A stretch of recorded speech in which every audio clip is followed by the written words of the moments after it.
Welcome.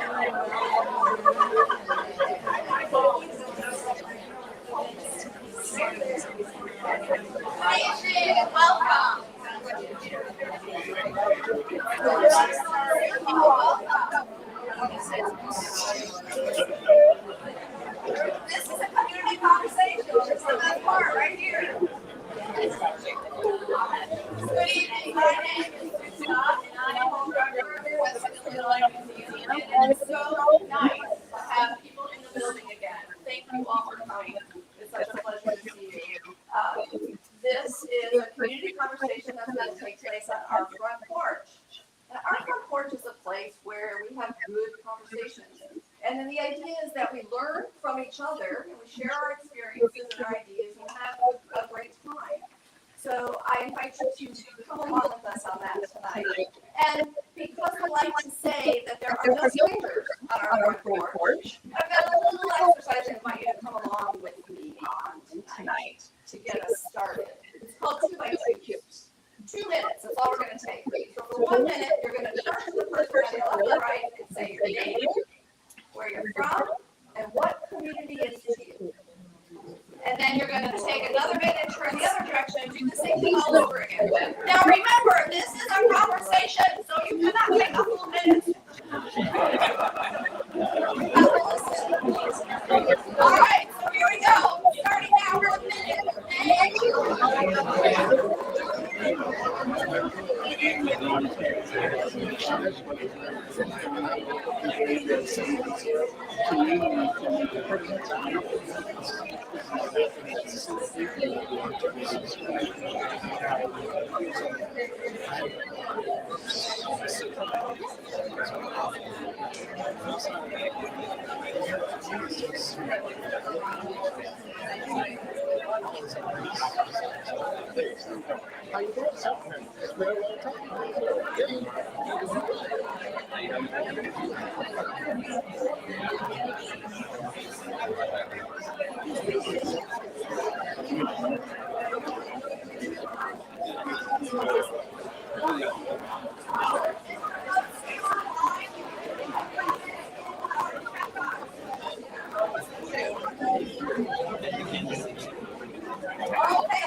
It's my pleasure. When Byron came to me and asked us to do this, I was really honored. So thank you very much. As someone who really loves community and the history of making sure all voices are heard, what a great addition, Byron. I am so pleased with the work that you're doing with the sites, the Vivian site, and all the other projects. And thank you for continuing that, bringing these things to us tonight. So I'm going to turn it over to you to introduce them, and let's get the conversation going. Thank you. Welcome, everybody. All right, we're going to introduce everyone, and then we're going to do is do introduction. I'll give you a little history first, and then we'll go around, we'll go down, and then we'll do spot. That's how we do this story. First, we have Mr. Michael Boyd, Child Protection Specialist for the Illinois Department of Children and Family Services. Next, we have Robbie Carey-Boyd, his lovely wife. She's the president of East St. Louis NAACP Chaplain. Next, we have my fraternity brother, my other fraternity brother, Dr. Earle Fischer, senior pastor of Abyssinian Baptist Church in Memphis, Tennessee. Also a good friend, Reverend Kelly Ingersoll, senior minister at First Christian Church in Macomb. Lastly, David Chaplain, Ronald Pettigrew, Director of Veteran Resource Center, Western Illinois University, and Chaplain of the U.S. Navy Reserves. So again, what we're going to do is I'll start from here and work on it. And what you do is just give them 5 minutes on your relationship with Vivian, or how he inspired you in your work, if you will. Okay. Hey, good evening, everyone. Good evening, everyone. Okay, I like to have that energy. I went. So when I was here to share with you all, in around 87, 88, I just became a member of the Alpha Phi Alpha Fraternity Incorporated in Jefferson City, Missouri. During that time, while I attended Lincoln University, and the Dr. Martin Luther King holiday had just came really in 86, I think it was 86, that President Reagan had signed it into a national holiday. I had the distinct pleasure and honor to meet Mr. C.T. Vivian. I had the opportunity to introduce him to the audience as I was part of our first holiday celebration to recognize Dr. King's birthday. So that's what my connection has been. And when I had the opportunity of talking with Richard Shabazz about Dr. C.T. Vivian, I couldn't do nothing but say, hey, let's do this. As a teenager, to have that opportunity to meet a legend, someone who pioneered, part of the pioneering of the civil rights movement, put me on a great high. Because again, I'm still learning as a college student out of Memphis, Tennessee, the city where Dr. King was slain. And I had the opportunity to meet a lieutenant that worked closely with Dr. King, but in the form of that of Dr. C.T. Vivian. So that's my look down on my reflection of Dr. C.T. Vivian.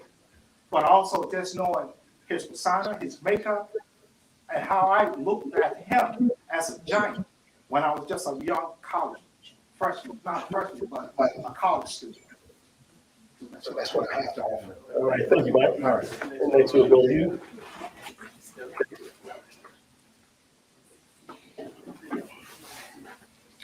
I'm a little humbled, actually, to be up here because I am not a CT Vivian scholar by any shape, form, or fashion. When I first moved here to Macomb, I saw a road called CT Vivian Way and wondered who that was and why that was named for someone. Over the course of being here 10 years, on August 1st, will be 10 years that I've lived here in Macomb, that I have learned much more. And knowing that C.T. Vivian walked with Dr. Martin Luther King Jr., that is someone that I do know and have studied. When I was back in college, I had the opportunity to read something called Black Liberation Theology by James Cone. And James Cone has been someone who has shaped me as much as anyone has shaped me when it comes to my understanding of theology. The idea that God loves all people, but God is especially on the side of the downtrodden, that God is especially on the side of the poor. There are lots of liberation writers, and a few years later, I was introduced to those who were writing out of Central America, who were liberation writers. I was reading feminists who were writing out of a liberation theology perspective. The idea that we're all valued and loved by God no matter who we are, but understanding that those of us who have it better in this world, we need to take seriously the teaching of Jesus that the last will be first, and the first will be last. I believe that C.T. Vivian would say such things. I believe that C.T. Vivian would tell us to, in love, we've got to make this world better. That is something that is very significant significant to me as a person, as an administrator. The last thing that I would mention just now, and many of you have seen me in this community. We have worked together on certain projects. We are doing our best to integrate the lines of peace into this community to remind us that we are not isolated, that we have work to do. If you ever receive an email from me, I'm a peace person. You can walk in my office and you will see at least 15 or 20 images of the word peace. If you receive an email from me, I have a signature. It's Reverend Kelly S. Ingersoll, First Christian Church from Macomb, Illinois. But when I send a note and it says always peace, Kelly, I type that every time. It is not part of my signature because it is something that's significant to me that says keep working, keep reminding yourself.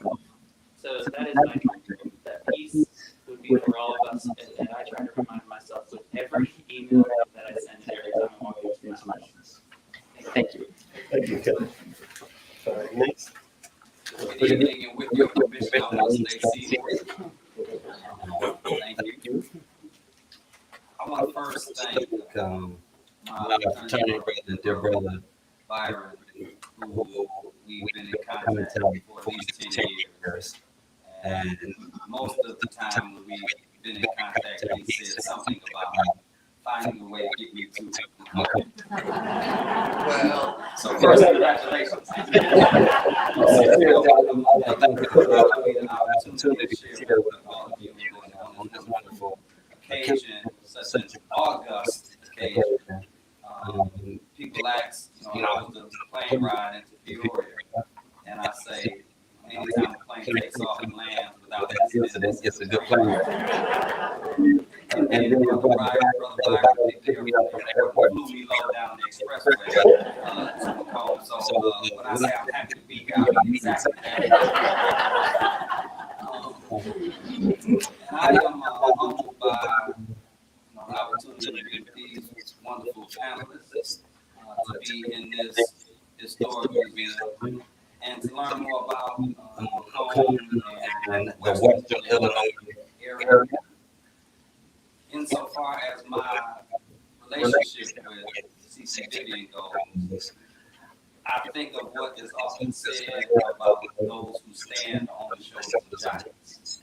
And we should be able to see a little bit further and maybe even run a little bit farther.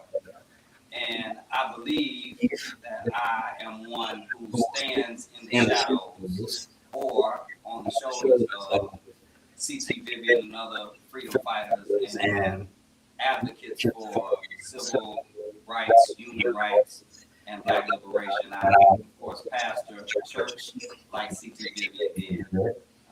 I recently received a doctoral degree or PhD, and I study African American religious rhetoric. And one of the things that I am drawn to are the ways in which C.T. Vivian and many of his counterparts have been able to articulate what one scholar would call an alternative vision of existence, one that could potentially transform a community, a city, a country, and even the world. And so I am continuing to glean from him, and I am intrigued in closing by the ways in which, to me, and Brother Byron and I were talking about this on the way, he stands in a peculiar space in what we might call the pantheon of civil rights. More notable, Reverend Dr. Martin Luther King, of course. I think C.T. Vivian in some ways is to the left of Dr. King, but to the right of someone like Stokely Carmichael. It's a really peculiar position, and I think that he exuded some necessary energies and ideas and activism that I seek to glean from as I do similar activism in my particular context, which is Memphis, Tennessee, where I not only serve as a pastor, but have been voting rights. And so, I'm again, honored to be in the city of Macomb and to be sharing with all of you to learn more about this community. I had the pleasure and the honor of meeting one who told me call her Miss JoJo, which is his oldest daughter. And so the more you learn about CTV, the more I learn about him, the more appreciative I am of his love and his legacy. And again, I'm just glad to be with you all and looking forward to this weekend. Thanks again. Thank you. I had 1 minute left. So please note that a black preacher took less time than his white counterpart. So I was praying about it. I'm going to church on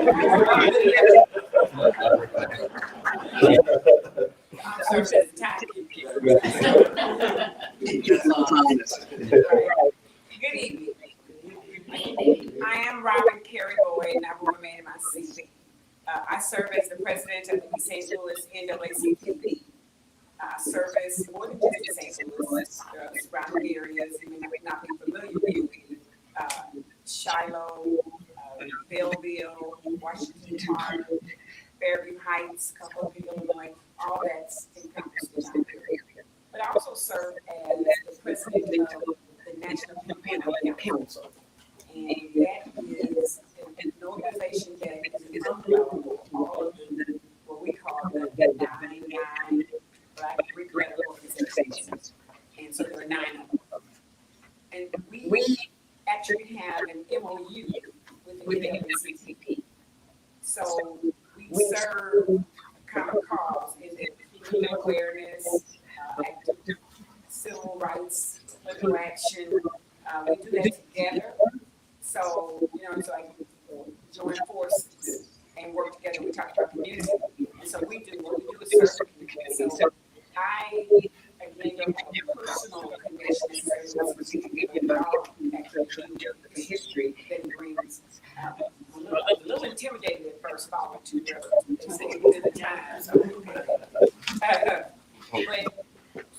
when I think about what I read, and also my husband has been really active, taking part in this entire process of bringing CTV to the forefront, and this, with this unveiling and the bus that they were working on, I just kind of listened in and I heard some things and I thought, wow. And then as I read, and I saw the relationship with one of the king, and I said, wow. So we have something in common, because my position as a leader and working with individuals who are working for equality, social justice, economic development within our communities, and voter registration is really big in NAACP, because we want equal rights to vote and have an opportunity. So when I think about him, I read and I was just inspired, thinking, okay, and then peaceful. One of the things he said is marching peaceful protest. And I heard the Reverend talk about peace. I said, wow, did you read about it too? That's it. Peaceful protest. And he said it's the method and how you do it. So using strategies and figuring out how we're going to work together. So they brought me in here for diversity. So, as I look at the audience, I see diversity.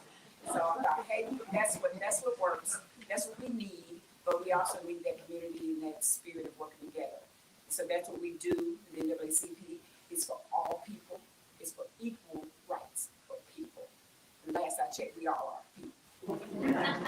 Thank you for that. Thank you. My camera didn't go off, so I'm good.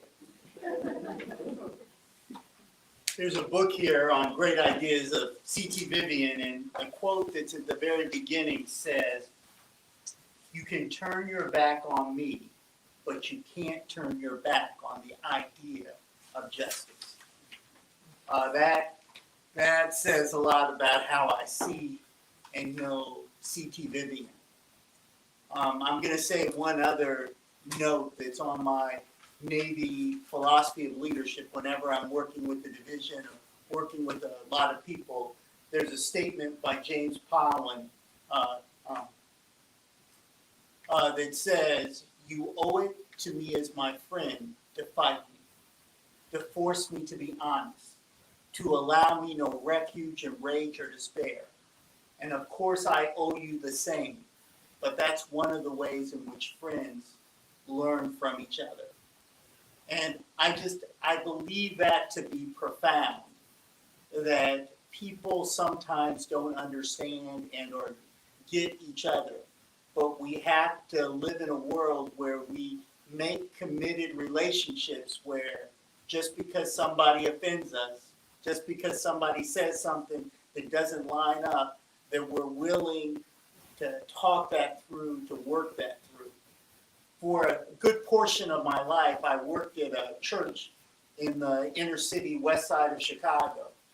And it was a cross-cultural, both socioeconomic as well as diversity with races. And they had this thing that the pastor would always say, BBW and WWB, which was blacks know how to talk to blacks about white people.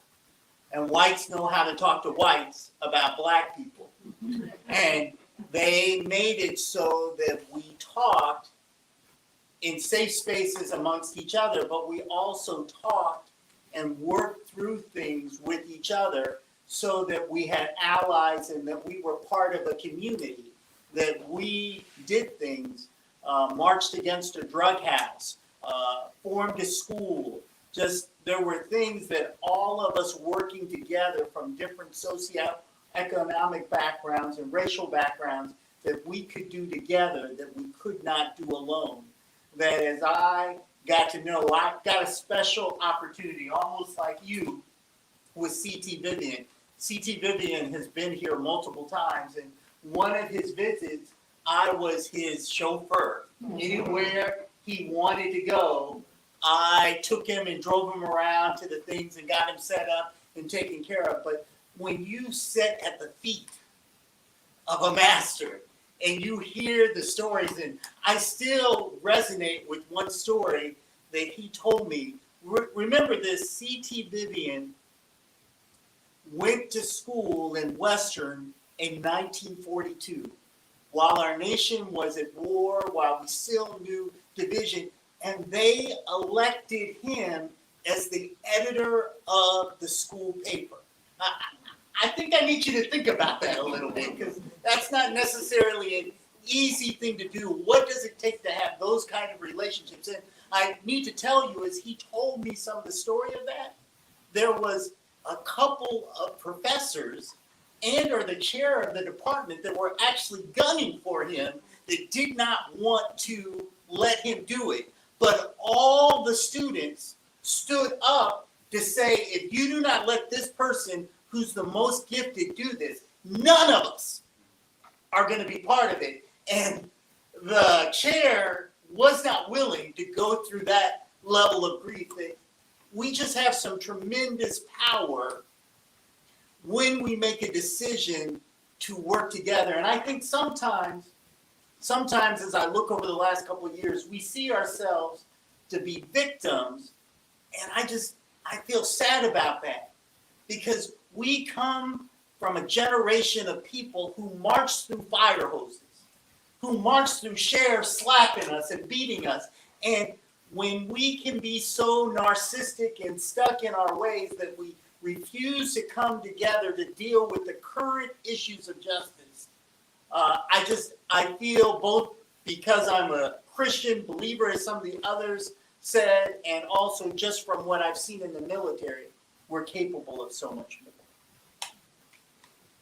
Good, thank you. I think a lot of what I'm hearing for you all is we have to use love and unity to make oppression uncomfortable. Right? Because that's what I think I just heard. That using love and unity would make oppression uncomfortable. That was, I think, the key to the story. Thank you all. Thank you all. I think it's time now we have questions from the audience. Because what often happens is, you know, how you go to a great event and you hear people talk and, you know, you have these things in your mind, but you don't get to ask questions. Well, here's that time. If any of you would like to ask questions, we want to have some type of exchange with the room. So are there any questions? We'll start here. Can you make an observation? Sure. My name is Sterling Koenig. I'm a retired history professor. And I got to meet C.T. Vivian when he was here when the library was dedicated at the high school. And like a groupie, I went up and said I had this book on the Freedom Riders. This is essentially the standard book on freedom. And of course, he's in this.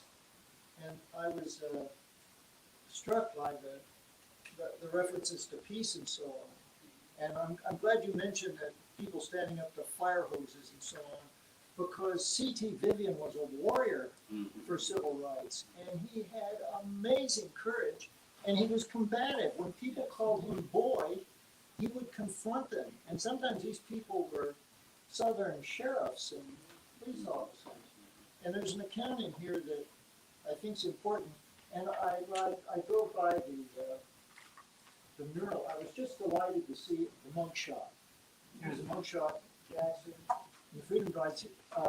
They arrested a bunch. They virtually kidnapped a bunch of Freedom Riders, and they arrested them when they got to Jackson. They put them in jail, and C.T. Vivian went along with this. I mean, he was swept up in this, and he was standing up, talking back to jailers, and this is Mississippi, for God's sake. And they took the hardcore of these Freedom Riders, and they put it in a penal farm for a while.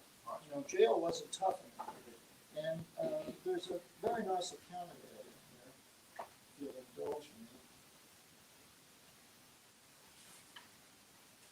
This is a guy, Frank Holloway, who's one of the Freedom Riders. And he's recalling this, and he said, this is when they get to the penal farm. We met several men in 10-gallon hats, looking like something out of a Western, with rifles in their hands, staring at us as if we were desperate killers about to escape.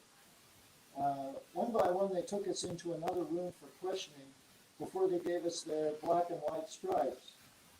There were about 8 guards with sticks in their hands in the second room, and the Freedom Riders being questioned was surrounded by these men. Outside, we could hear questions and thumps and whacks. This is Holloway. These are his words.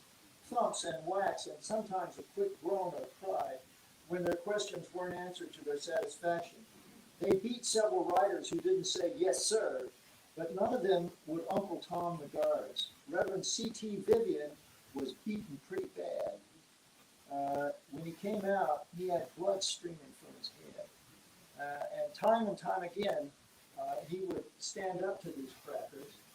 And if you've ever seen Eyes on the Prize, that serial, he's really featured in there. And there's a wonderful clip where he's standing up to a very brutal sheriff, and just saying, you can knock me down, you can stomp all over, you can't beat me, I'm not going to change, I'm not going to give up. And this was the essence of his peaceful movement, was that you just don't let these crackers break you. And he showed enough courage. He was just indomitable. And it's astonishing how much courage he had. And that's one of the things that inspires me most about this man. Thank you. Go ahead. Sure. So I appreciate the brother historian sharing this. And again, I want to plead my naivete as the outsider of Macomb, but also talk in some ways about what I'm hearing my brother say that I believe is critical for any community conversation about such sensitive realities that we live in. One, I'm glad that he is not juxtaposing peace and confrontation as we tend to do. Because the way that too many of us learn about history is through a rather reduced and romanticized version of it that sets apart this notion of peace or pacifism, and then this notion of confrontation or militancy. Don't forget, earlier I said I'm intrigued by where he sat. He was very confrontational. Not only that, the the situation that he's describing about the freedom rides, and I will always yield to his family, especially Miss JoJo, because I know she'll get me straight if I get this wrong. But he says in his own memoir, in the memoir that features much of his sentiment, that he had to use the restroom. They were actually locking everybody else up. He was going to be left out. He taps the jailer on the shoulder and says, "Hey, I'm with them." That's how he ends up going to Parchment in Mississippi. If anybody's ever seen the movie Life, you know, and if you haven't, just thank me later. But he describes how they beat him and intended to beat him without making him bleed.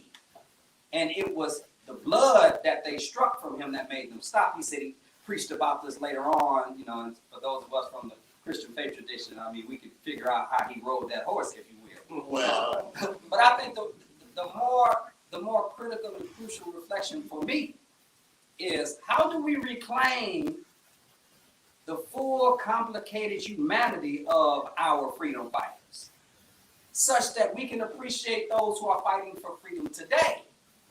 Because what I have encountered, this may be anecdotal, but I don't think it is that, and C.T. Vivian went hard on black middle class assimilationists, people who would be content with being tokenized by a unjust and unjust system and structure in society. Today, I think we have some of the same people who maybe even marched, maybe even protested when they were teenagers or college students, who end up with some modicum of middle class respectability and success. And if you hear them talk about the Black Lives Matter movement today, they sound like the same people Reverend C.T. Vivian would be confronting within the Black community. So I think it's valuable and vital for us to reclaim the full humanity of not just Reverend C.T. Vivian, but of course him, especially this weekend, but so many of our freedom fighters who have been reduced to snippets and sound bites, who have literally been whitewashed, such that what they have done and how they did it is lost in history only for scholars and people who are curious to uncover. And I think that compromises our willingness to, as my brother was saying earlier, live in the confrontation of some of these moments in ways that allow us to transform the society for the better. I don't think that's done with some of the ways we tell some of the stories about so many of our elders and ancestors and freedom fighters. thank you. Let me add one little part to that. When I first started this work, I started consuming as much as I could about the Reverend C.T. and it's funny. This is literally the first person I recruited. He was at the time the district director of our fraternity, meaning he was over our state. And when I wrote this whole program up, that I had this idea about really raising the profile, particularly living in the city where it was. And so I started this work, and called JoJo, I called it her sister, and I started reading everything I could get my hands on, and the family started sending me documents, and I have 3 different dissertations that people wrote about them. Sister Denise, she just, she finds things, because remember, he owned 6,000 books. He had an extensive African collection, and this man is incredible. I mean, so much so, I was so inspired and moved that we reduced, I don't mean reduced in a negative sense, because it was an effort, but for this man to be the giant, speaking to what you talk about, I said, no, something bigger has got to happen with this man's life. And I literally, that day, began this journey where I am now. But there's a part to that story that I got from him, that I read, I saw in an interview, and I also read. What was left out of that is, when he finally started walking down the hall, he's walking down the hall, and this man has a gun to the back of his head, and he don't know. He doesn't know. And everybody's looking like, and he just keeps walking. And so he stops, and he turns around and basically says, what are you doing? Yeah. And he tells this member, Mississippi, You understand where he is in the thick of all of this? And so when asked, he said, they said, you know, you weren't afraid? He said, what is that? Why would I be afraid? He literally lived what he said he believed in. And this man was so, I'll call him a man now, but I would say that the person that had the gun on him was so irate because he walked right up to him with that gun and confronted him. And he couldn't believe that this black man, remember what we thought of at that time, and confronted him with the gun in his hand to his face and got right up on him. You understand? So that, when I read that part of that story, I thought, this man is literally, you know, we've got to do a lot more to expose who he really was, because as the doctor explained, we tend to reduce people. We pick who we allow the outsider to make the giant, and then the insider to say, this is what you get. So we have to retell these stories, and that was truly my intention, is to work on retelling and exposing more of his story, because to me, I really, if you look at the civil rights movements and all that, I think they were equal. We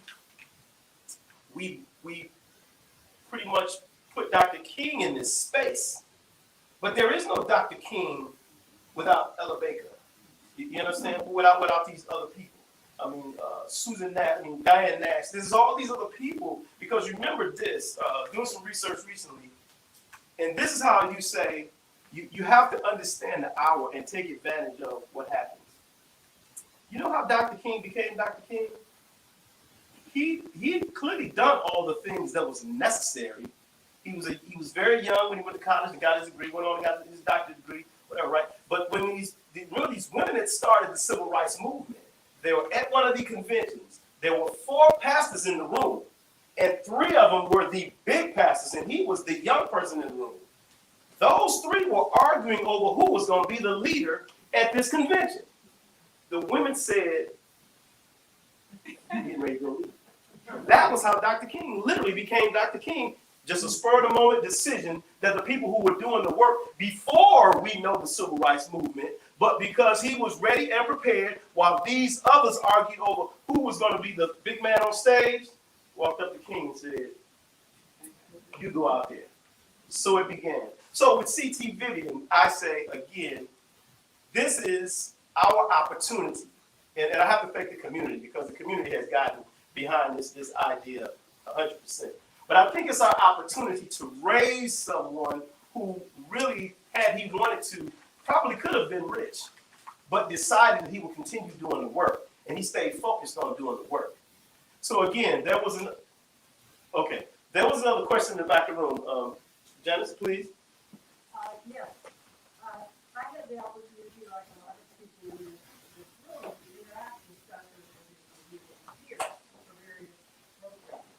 And you're mentioning him about not having fear. When we were doing the video, he was talking about the incident in Florida where he's being pushed down into the water, and he says to himself, this is it. But he also said, in recounting that story, that he actually responded to a question about how did you overcome your fear? And he said, that's the wrong question. I didn't have fear. I was so focused on the work so that he could just move forward. But the other thing that I don't want to overlook is how gentle a person was. When you walk with him, you chat with him, he was such a gentle man, so that the strength that he had, and he showed when he was in very difficult situations that they were facing a very hostile police officers around him. There's something within him that was so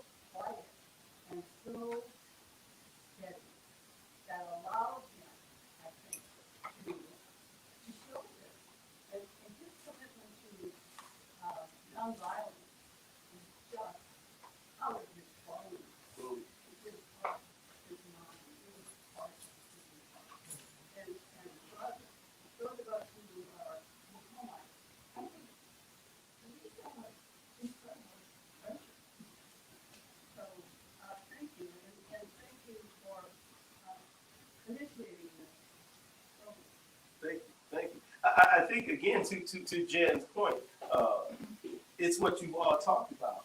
I believe he truly had what we all seek is that peace. It's why we read our Bible. It's why we go study. It's why we seek these things to try to make us whole.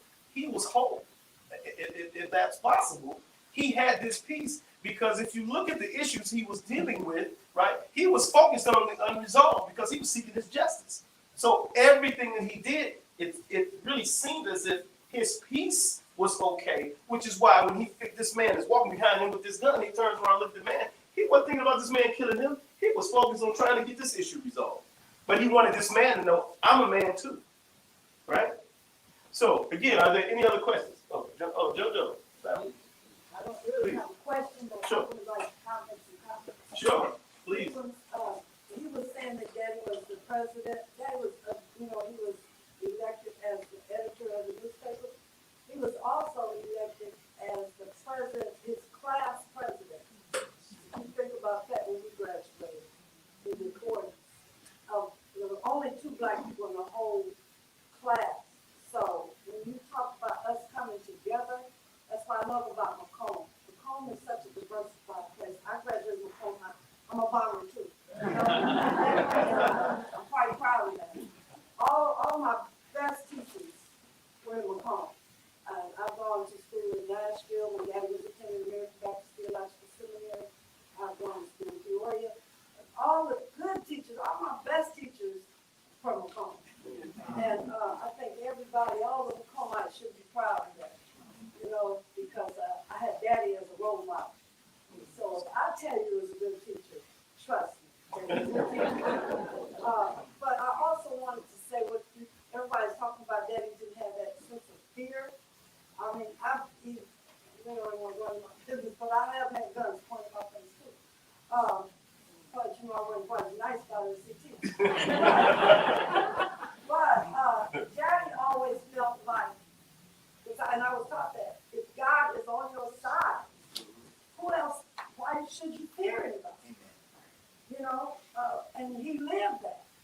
So it wasn't just something that I always tell my Sunday school kids, I'm not telling you what some old lady told me, I'm telling you what I know.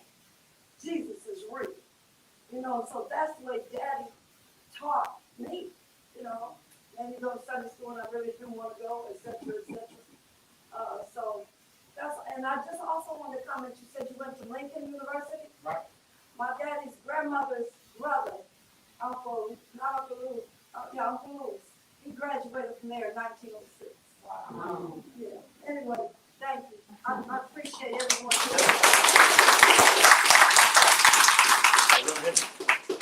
Good evening to the house. Alan Henderson, assistant pastor in Mount Calvary in Macomb. My communication and relationship with Dr. C.T. Vivian is a little bit different because I'm not really from Macomb. I've been here long enough to be Macomb. I'm not really from Macomb. So we've been here since '88. And when I met Dr. Vivian, he came down and my pastor, Superintendent Scarlett, said, he came for a function. In fact, said, we need to get him back to the church because he was involved in Mount Calvary. He taught Sunday school there and he spoke there on numerous occasions. And my pastor said, we need to get him back to the house and have him come back and just introduce himself. So I spoke to him on the phone and he was more than willing and happy to do so. And for me, when I talked to him, it was just a different conversation. Although I knew of his the things that he did in his lifespan, things of that nature, when I spoke about those things, he was polite, he was nice, he was very informational. But when I talked about ministry, his conversation changed, it shifted to where he was a people's person. And he believed in deliverance, and he believed in fairness, but he believed in introducing people to the goodness of God through what he did and what he said. You could tell that through his conversation. So when we sat in the office and I spent time with him, we spoke more about his ministry, his time in Macomb, his relationship with the church, his relationship with the people, more than we did about the things that he did outside of the church. And I'm not putting that to the side because it was great. I mean, when I looked at him, I was like, man, I don't even know how to approach him. But when you sit down and you talk to him and you have that conversation, he was just so open. and free about himself that you would have never known all the accomplishments that he had done, because he was just that down to earth type of person. So I didn't have a question, but the comment that I had was that if I had known nothing else about him, that fact was enough for me to know that he was great in history, because he was able to draw people and communicate. And so when he preached on that Sunday for us, I mean, it was just a whole different atmosphere in there, because he preached about equality, he preached about deliverance, but he preached about it not just for one set of people, but for everybody. Because he believed that the one thing he did believe is that no matter who we are and what color we are and what race we are, that we all one people that need to come together, because we can't do it by ourselves. Now, he also believed that we need to protect ourselves and we need to do what we need to do, but he talked about these things in the office with us, with me and Pastor Stalin.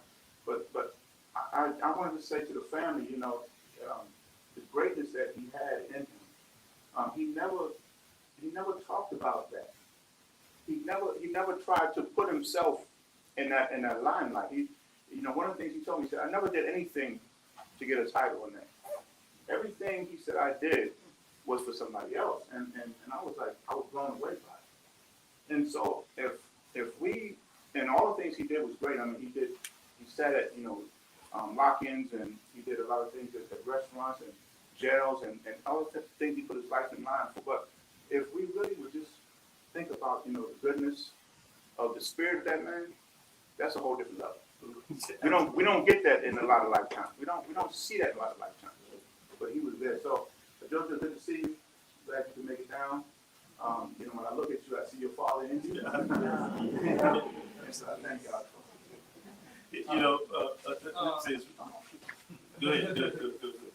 I would yield to any of y'all if y'all want to go before me, but I sure want to. We ain't putting the Holy Spirit on the stopwatch. Go on. I appreciate, tell me your name again, brother. Alan. I appreciate Brother Henderson's comments, and I think they are valuable, especially in conversation with Reverend Kelly's commentary early on. What I feel is often lost in how we review our freedom fighters, especially those who were highest in profile during the civil rights movement, is how grounded they were spiritually. And I don't want us to find some kind of formula that disconnects what they were doing in the street and what they were doing in the sanctuary. I think we do ourselves a disservice when we say this was this over here. This was, what he says in his own words in interviews about his spiritual formation is, to Brother Henderson's point, that he was carrying out how he saw and understood God at work in his life. He could not sit stationary in the sanctuary and not move out into the street to engage in that type of confrontation. So when Reverend Kelly was talking about Black liberation theology and all these other things, now, at the time, Reverend Dr. C.T. Vivian would not be privy to that as a theological field of study because it was not named such at the time. But he definitely would be engaging in the practical elements of Black liberation theology. And part of what I feel like might be missing in some ways, and it's a larger conversation, I'm not sure how many people have been a part of this in Macomb or in areas similar to Macomb. But among those of us who are active and involved in the Black freedom movement of today, there's a lot of conversation about the role and the function of the church.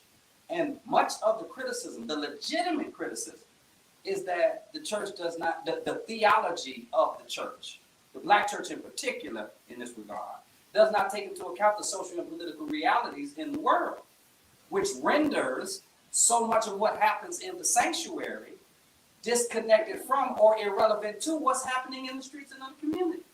So part of what I, am applauding in you and others that are reclaiming, again, the more textured and multifaceted humanity of people like Dr. C.T. Vivian, is that he's not just doctor from an academic standpoint, but he is also reverend from a religious standpoint, and his understanding of God, in his own words, his understanding of God is a call to do active work in the streets to bring forth what we might say religiously, God's will on earth as it is in heaven. And I think that can't be underscored enough. But I think that takes us to where this last book, if you don't have it yet, it's all in the action. And I think that personifies who he is and what he was about. It's all in the action. You can be let me sum it up before we take another question. Dr. King referred to Reverend C.T. Vivian as the greatest pastor he'd ever seen. Now, this is Dr. King talking. Most eloquent preacher, he said. Most That's right. preacher. That's a lot. That's truly a lot. So I want to make sure we get the questions in the room. Yeah, I just wanted, this discussion also reminded me that in a previous event that I heard Dr. Vivian, at that event, there was a lot of use of the phrase that was new to me at the time of direct action nonviolence, this kind of method and approach. And as you were saying it, that brought, the nonviolent, not as a passive thing, but a very active thing in the face of violence, people. And if I understood right, Dr. C.P. Vivian was also sort of instrumental in training people for this, to be prepared for what they would encounter, because they would be encountering violence. And I was wondering if anybody's able to talk a little bit more about that, because it seems like something that we need nowadays. Well, I'm trying to think of his name, but he had the Highlander School. Yeah. James Austin. Well, no, the other guy in I can't remember, he was, oh my gosh, but he had what's called the Highlander School. And if you look up the Highlander School, you'll see before. I think it's Kelly Willis. Yeah, I can't remember his name. But if you look up the Highlander School, you'll see many of the people who actually were the pioneers of the civil rights movement, and they had this school where they actually taught them nonviolence, right? Because before what we know as the civil rights happened, this school existed already. And gosh, I can't remember. It'll come to me. But anyway, if you look at the Highlander School, and you'll see many of the people we now call the civil rights giants, they went to this school and trained at this school.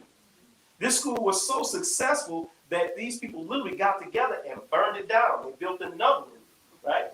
Because people were upset because they were teaching now these people from the city about nonviolence and passive resistance and all these things.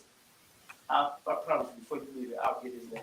But anyway, but if when I say his name and you look up the work, you'll see too often again as a historian, we learn things in pieces because who are we learning them from, right? And interest, and whose interest. So what I like to do is research the researcher, right? Because if you do that, you kind of know the mind state of the person writing the book. So if you write a book and you are like, you're way over here, well, I know you're way over there. So I'm reading knowing that's where you come from, right? And so what has happened that I believe, I'll say, a lot of what we learned about the civil rights movement was kind of chopped up because, and here's a story that I've told speaking with college campuses, said, we get this story about sister, secretary of the 70s, Rosa Parks.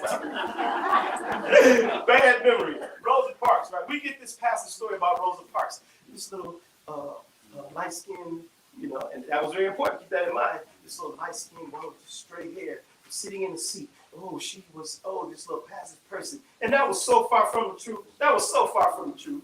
But I said, think about it this way. So imagine during this time, when that happened, that this so-called little woman, remember this was the second time. That's what else they don't tell you. She stood up to this bus driver, went right in his face and said, to his face when the police came. She said, no, I have my rights. They take her off, they get together, and then we know how the story goes. But the reality was this. Her husband and father in the town they were in would tell the Klan and other people, you come in there, you might scare them, but we gonna shoot back. So her father, her husband, these other men, these were not violent men. These were men who said, we have to protect people from the Klan and these other people. So what we're going to do, we're going to carry our guns and we're going to protect our people the same way. You will not come in here and brutalize us. So she had already been accustomed to being around people with guns and protection. But they told you the story. But to the point is, imagine in that day, if they had told the reality of who she really was and how that story went, what would that have done to women? Remember how women were treated at that time. So this woman totally just contradicted everything that you know a woman's place was supposed to be. She acted totally out of that, but they didn't want to tell that story. So again, when we read history, you know, you have to know who's writing it and why, right? And then you go find the people that you rarely hear about. Those are the books I like to look for, right? The people who write about the situations from a first-person perspective, but they're not as famous. And that's where you get all the backstories and details. Okay, but again, Miles Fortin. Thank you. So you got it before I left. But if you look up Miles Fortin and the Freedom Schools, you'll see where, because there was a controversy about We Shall Overcome. There's a noted singer who wanted rights to that song because they were singing it before the Civil Rights Movement did. So when the people in the Civil Rights Movement started singing that song, he said, well, I should get credit for that, right? So again, I like those backstories, things we don't talk about. Just a couple reflections on both the last comments about training. I am wondering if we as individuals and as a people within the Christian tradition and ethos, it says go and make disciples who can continue on. A lot of times I think in our society, we focus on ourselves and our own learning, and we do not do that point of investment in other people and on those who will continue to leave the legacy on behind us. And so it has to be not just about knowledge. It has to be not just about setting an example, but meaningfully, in my mind, also making yourself reproducible in a community context. Another scripture that is various people have been talking, and I've been reflecting on C.T. Vivian's legacy in life. And the book of Corinthians, 2 Corinthians chapter 4, verse 16 through 18, it says, while we look not at the things which are seen, but at the things which are unseen. For the things which are seen are temporal, but the things which are not seen are eternal. That I would just also emphasize C.T. Vivian didn't get caught up in that temporal guard that could point a gun at him and could possibly kill the body but not kill the soul. He was thinking, and Martin Luther King was thinking, and so many of these other heroes we were thinking were about all eternity. How do I make the right decision for eternity? Not right now with respect to how much money or this degree, but for eternity, what do I have to do right now? And I think that's another bit of the reflection that we sometimes lose. I think we get caught up trying to get along with other people or to get this degree or to have this amount of money or this house, rather than just kind of putting the pause button and saying, what would God want me to do in this situation for eternity? I just want to quickly say, your segue of his book, it's all in the action. So I don't consider myself a big philosopher. I don't do a lot of preaching, but I believe in making things happen. And we talk about the history. And so when I read and as I listen, great respect. I think we have the history. They led by example. But today, the struggle continues. And so why I said, okay, I'll come, I'd love to be a part of this process of talking and bringing the history back to the forefront. But today, we need to make some things happen. And so that's why I serve, and that's what I do, I serve. And you talk about training, NAACP provides training all the time on how to face confrontation peacefully, how to troubleshoot, how to work with people in different environments. And I really like to see the inspiration that comes from this allow us all to move forward into the future and bring people together to work, for the good of all, because equality is not there. We are struggling as a people, and we are not able to have common grounds in many settings. And I think that we could stop and say, how do we do this, okay? And I break it down. I just want to go to each thing that I'm working towards, and I can't do it all.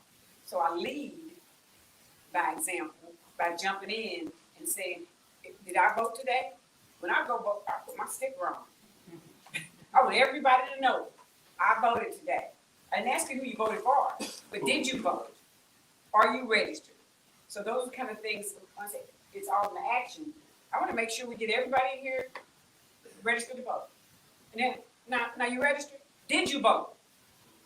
And then the next step. So those are the kind of things that we do in the training is take people through the steps. Now, we have people that are hungry.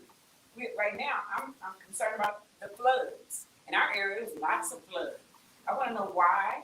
I want to know what happened. I want to know, did it happen just in your neighborhood or was it everywhere? And if it is just in your neighborhood, then why? What do we need to do to come together to make it happen? Because again, if I show up and I bring people with me, we're not just swinging. We're moving forward to make something happen. It's in the action. And that's what I got as I read and I listened. And a lot of what happens does happen in the church. NAACP, most of what we do, I'm doing it with a pastor. They are always opening the doors up to us so that we can either utilize facilities or we can partner together to do something that will make the change within our community. So I just wanted to just kind of tie in that it's all in the action. Okay? We can talk, but what we're doing. So while you guys are looking at us up here, if it's all in the action, if it's all about being brave enough, there was a truck that drove by, a black flag with a blue line. Friends, are we going to be willing enough to stand up in our own communities? We've done some great things in this community, and I won't try to take us down a different path, but after the firing of Dr. Thomas at the university, some really good things have happened in our community. But we've got to continue to build. And when we see people driving around with rebel flags in their trucks, and when we see people driving around with blue line flags, we have work to do. We have work to do. That's probably about the last time you'll hear me talk tonight. But that flag drove by, ironically, while we're sitting in here. What is that? So I'm the outsider. What's that flag? Oh, okay. Blue Lives Matter. Okay, yeah. Was that some other Blue questions? Lives Matter flag. Did I miss a question? Did anybody else have a question? They just wanted to know what the flag represented. Oh, I see. Hey, help us. Listening to this and having lived there for long, it makes me think that obviously Dr. Vivian was born with a lot of talents, a lot of education. And I know things weren't perfect in Macomb, that they're not perfect there now. But it makes me wonder if the fact that he grew up, that you grew up in Macomb, or a community like Macomb, in the Midwest, where he had some opportunity to make a difference, which he did. I mean, president of the, elected to be editor of the paper, president of the I mean, those are pretty significant things. So I can't help but wonder whether he had the opportunity growing up, not that he was honing his task to go do what he did, but he had the opportunity to hone the skill and the attitude to go out around the country and kind of share that. Because he didn't have a class to go to. There was no school to teach you how to do civil rights. It just makes me wonder whether that could have happened in a larger metropolitan area or on one of the coasts. Maybe he just had the opportunity to be lucky enough to grow up in a town like Macomb. And where he had an opportunity to hone those skills and learn that, you know, there's a way to do these things. Still What I tried to say in my illustration when he talked to me, it wasn't just about him. There were other people that worked with him and supported him. In the one specific example, I want you to hear the chair of the department was embarrassed that the class elected him as president and tried to do all these orchestrations to prevent it. But I think what taught C.T. Vivian or encouraged him is he had other people, both faculty and students, that supported with him. And when you see people come together like that, you know that you can do anything. So if you ever read Zora Neale Hurston's book, Barracoon, she goes to interview. Barracoon is a story of a guy named Kazula. They call him Cujo Lewis. He was shipped over on a ship called the Quotilda, which would have been one of, if not the last ships of human cargo that come from Africa over to the Americas. She interviews him and asks him to tell her about himself, and he starts talking about his parents. She lets him go for a while, and then she interrupts him. She says, Cujo, with all due respect, I want to hear about you, not your parents. And he says, where is the house where the mouse is the leader? It's his way of saying, none of us come here in a vacuum. There's no such thing as a magical Negro. With all due respect to Dr. Vivian, he's not a magical Negro that falls out of the sky. And I'm glad Ms. JoJo is here. He talks about himself, his grandmother, and his mother. So let's start there. People are formed in a community in ways that nurture some of these skills. His articulation, he said, the Black church, they help you articulate some of these skills. Insofar as the strategies for activism, he says, American Baptist College now, but theological seminary at the time. He's there with James Lawson, who teaches a lot of them about these tactics and strategies. They are discussing the philosophies of nonviolent direct action. He's there with his longtime friend John Lewis, Diane Nash, and the people he participates in the Freedom Rides with. This is part of what I'm saying insofar as us reducing people to a certain type of snippet or snapshot. It's a wonderful question, like how does he get? Let's start with who forms us. All of us are formed in a community. And if we're going to know more about how we become who we become, it's not because of some magic spell or some hocus pocus or some, oftentimes not even some ironic, instantaneous, divine, that happens, according to people's testimony. But more often than not, we are, Cornell Russell said, we are who we are because somebody loved us. And so he says, this is what, Ms. JoJo, please, if I'm wrong, please yank my chain.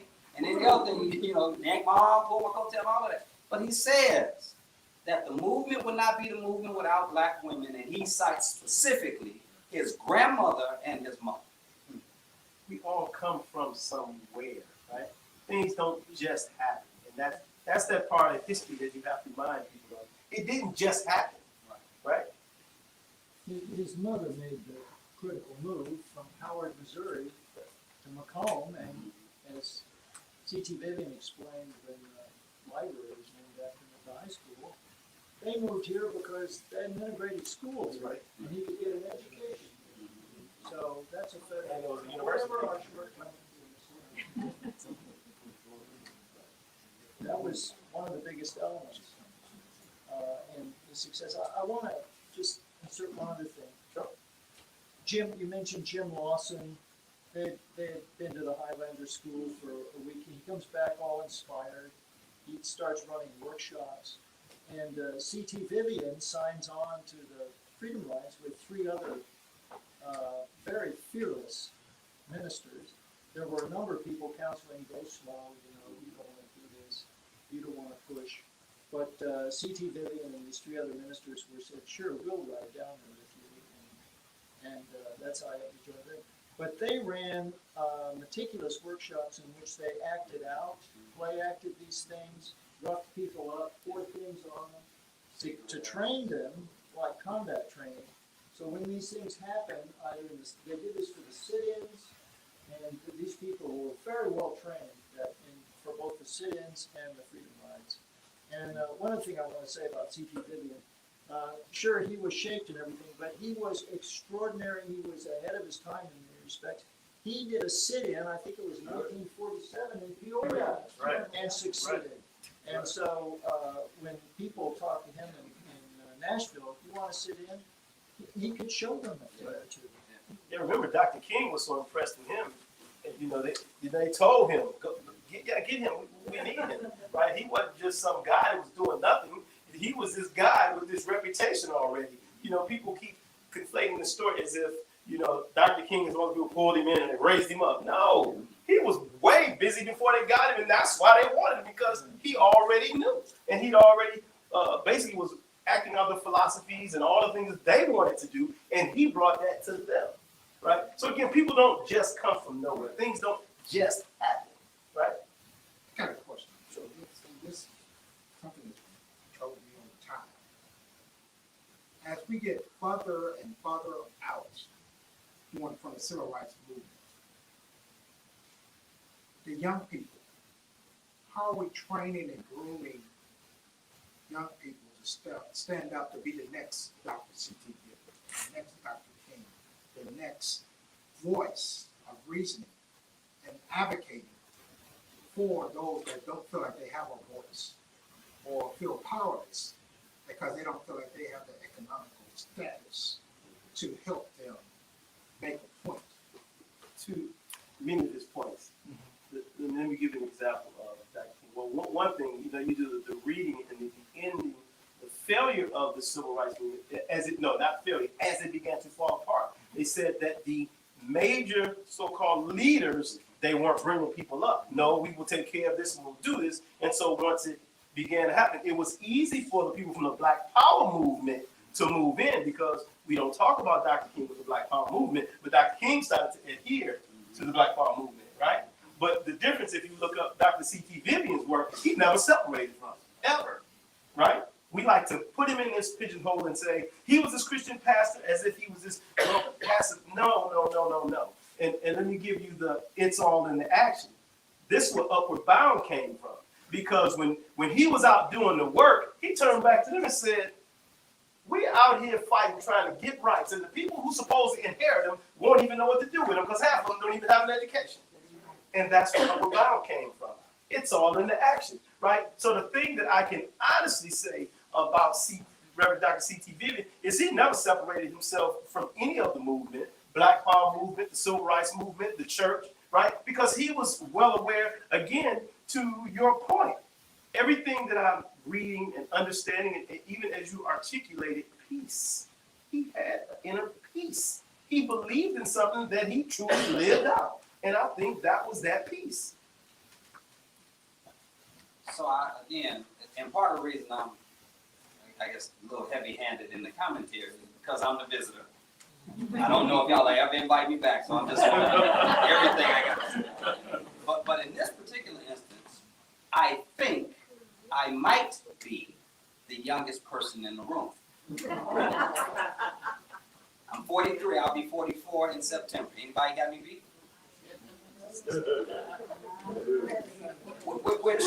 So when Sister Robin was speaking, I said I had a question. And part of the question that I think she was leading me to, and I think my brother here is leading me to, is what is it about what is happening in Macomb? I don't know this, so this is a sincere question, such that I'm generally not the youngest in the room. You know, so what is it to that point? Like, what is happening here as we talk about not just the life and the legacy and the love of Reverend Dr. C.T. Vivian, but what kind of challenges he leaves with us insofar as what we should do now, here, and to your point, I think I can say as someone who has done this work, not just in Memphis, but around the country, that, you know, if I could be, you know, spiritual reverend, it's like God always has prophets that you don't know about. There are always people who are being trained, whether by conventional or unconventional means, which is why you have a Black freedom movement that is more readily identified as the Black Lives Matter movement today. And for those of us who study the history of this, the ways in which people have demonized and complicated that movement is not much different than the way they demonized and complicated the civil rights and Black power movements in the 60s. And if you think about some of the legislative victories, you wouldn't have a George Floyd bill without a Black Lives Matter movement.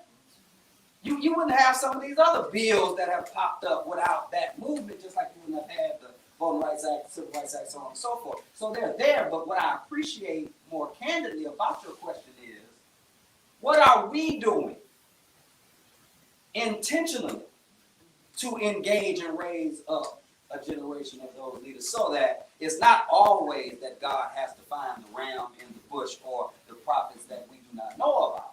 Because at some point we do have the honor, the privilege, and the responsibility of carrying a torch or baton and passing it off to someone else. And I'll carry that metaphor just a little further. And I'm trying to digress in my commentary. But again, just in case y'all never invite me back, you say you heard a lot from him. Here's where, because part of what you were describing about what happened with civil rights leaders, more generally in terms of the assessment, is that they held on to the baton too long and became gatekeepers. And unless you kissed their ring, I've never seen C.T. Vivian do this. As a matter of fact, to your point, he was 15 years older than Dr. King at the time. So he was the elder statesman, and maybe he suffered. Maybe the reason he needs to be reclaimed is because he suffers from a certain type of ageism. Because you know, if you're 19 or 20, anybody who's 36 or 37, they're old as dirt to you, right? And so maybe they're just like, he's just, you know, old. But you know, one of the things you learn about people who might complain about people who hold the baton too long is that if anybody has ever ran track or watched people who run track, relay races in particular, it is your responsibility to start running before the person that's going to hand you the baton gets to you. It's your responsibility. So there's no need for people who have the baton to complain, saying, you didn't stand still and let me hand it to you. No, I'm supposed to be running fast enough that when you start running, I can catch you. Now I hope y'all don't hold on to this part, not the part that I just said. Because I think most of the people in the room would identify more readily with, hey, someone should not complain that younger people are running before you get to them. Just make sure you're running fast enough and reach out far enough. But here's what I would say to my contemporaries and the younger people too. Yes, you take off running, but you also reach back. And too often, either someone doesn't reach out or someone doesn't reach back. The baton gets dropped. And then we've spent the last 15 to 20 years complaining on why the baton is on the ground. Somebody just needs to pick it up, okay? Get it into the hands of those who need to have it so that we can continue to run. But those were the musings I had, and I'll try my best to save the rest for tomorrow and Sunday. I don't have nothing. So Sunday, I'm just going to say, hey, play everything I said Friday. Okay. Well, I guess we go. Go ahead, and then we'll wrap I just up. want to add one Sure. more dimension to C.T. Vivian's great life. Sure. Is that after the days for which he's most famous, like the freedom rides and so on, where he showed spectacular courage, he went on to found a number of civil rights organizations, Black Action Strategies and Information, Basic, some outfit called Vision. He had an anti-Klan network that became promoted democracy. he was, tried to institutionalize these things so the next generation would keep carrying the ball and keep the civil rights movement going.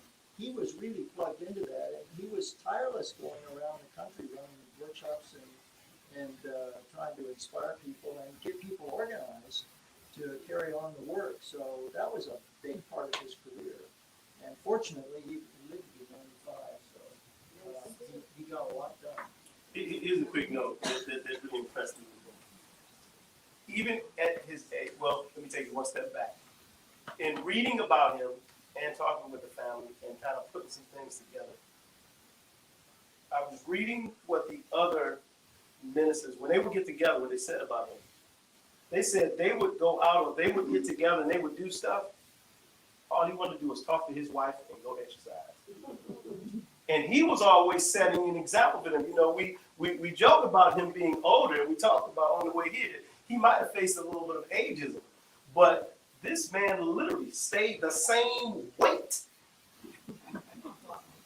Right? And so they said they would travel and they would, you know, have their suits, and he would always have a sweatsuit with him. They said no matter where he would look for a football stadium and run the stadium.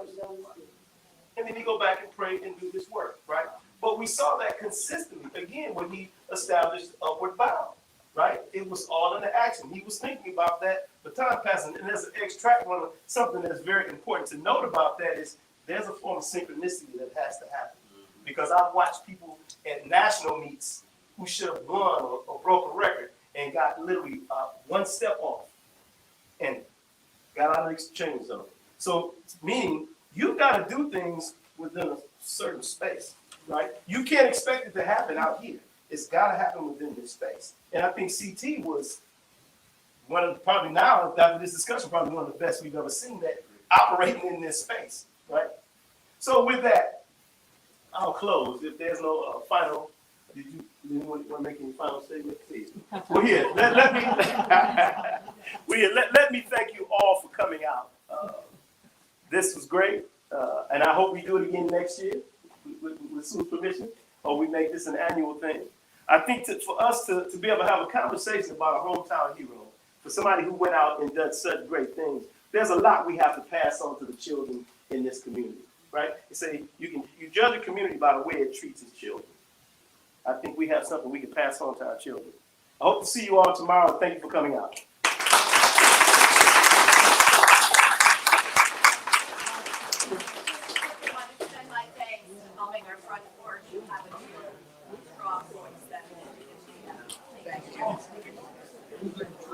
Yes.